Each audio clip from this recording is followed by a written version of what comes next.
حضرت شیخ سعدی نے اپنی مشہور کتاب گلستان سعدی میں ایک قصہ لکھا ہے کہ میں ایک بردہ سفر کر رہا تھا۔ سفر کے دوران ایک تاجر کے گھر رات گزارنے کے لیے قیام کیا۔ اس تاجر نے ساری رات میرا دماغ چاٹا۔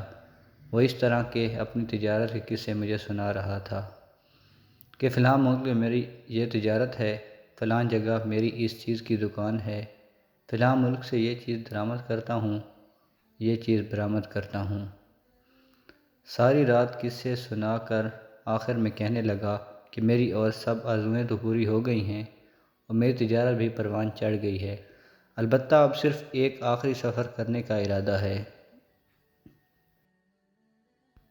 آپ دعا کریں کہ میرا وہ سفر کامیاب ہو جائے تو پھر اس کے بعد قناعت کی زندگی اختیار کر لوں گا اور بقیہ زندگی اپنی دکان پر بیٹھ کر گزاروں گا۔ شیخ سعدی رحمۃ اللہ علیہ نے پوچھا کہ وہ کیسا سفر ہے؟ اس تاجر نے جواب دیا کہ میں یہاں سے فارسی گندھک لے کر چین جاؤں گا۔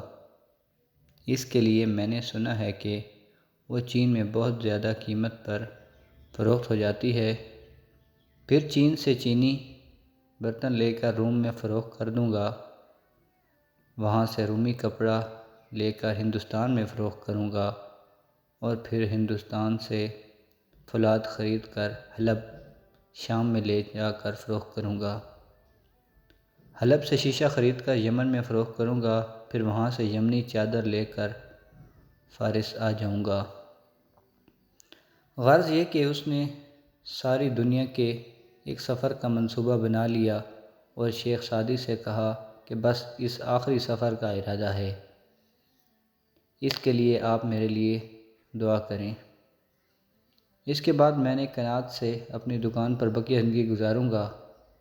اس وقت بھی یہی خیال ہے کہ سب کچھ کرنے کے بعد بھی باقی زندگی دکان پر ہی گزار لوں گا۔ شیخ سعدی رحمۃ اللہ علیہ فرماتے ہیں کہ جب میں نے اس سفر کی روداد سنی تو میں نے اس سے کہا،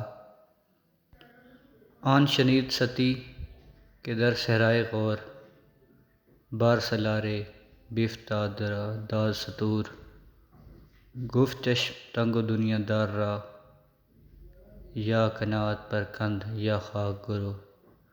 فرمایا کہ تم نے یہ قصہ سنا ہے کہ غور کے صحرا میں ایک بہت بڑے سوداگر کا سامان اس کے اونٹ سے گرا ہوا پڑا تھا۔ اس کا اونٹ بھی مرا پڑا تھا اور دوسری طرف وہ خود بھی مرا پڑا تھا۔ اس کا وہ سامان زبان حال سے یہ کہہ رہا تھا کہ دنیا داری کی تنگ نگاہیں یا تو قناعت پر کر سکتی ہیں یا قبر کی مٹی پر ہر کر سکتی ہیں، اس کے پر کرنے کا کوئی تیسرا ذریعہ نہیں ہے۔ یہ واقعہ بیان کرنے کے بعد شیخ سعدی بیان کرتے ہیں کہ جب دنیا انسان کے اوپر مسلط ہو جاتی ہے تو پھر اس کو کسی اور چیز کا خیال نہیں آتا۔ یہ ہے دنیا کی محبت جس سے منع کیا گیا ہے۔ اگر یہ محبت نہ ہو اور پھر حق تعالیٰ اپنی رحمت سے مالا مال کر دے اور اس کے ساتھ دل اٹکا ہوا نہ ہو اور وہ مال حق تعالیٰ کی پیروی میں رکاوٹ نہ بنے، وہ مال شریعت کے احکام بجا لانے میں صرف ہو اور اس کے ذریعے انسان جنت کمائے، تو وہ مال دنیا نہیں ہے، وہ مال بھی آخرت کا سامان ہے۔ لیکن اگر اس مال کے ذریعے آخرت کے راستے میں رکاوٹ پیدا ہوگی تو وہ دنیا ہے جس سے روکا گیا ہے۔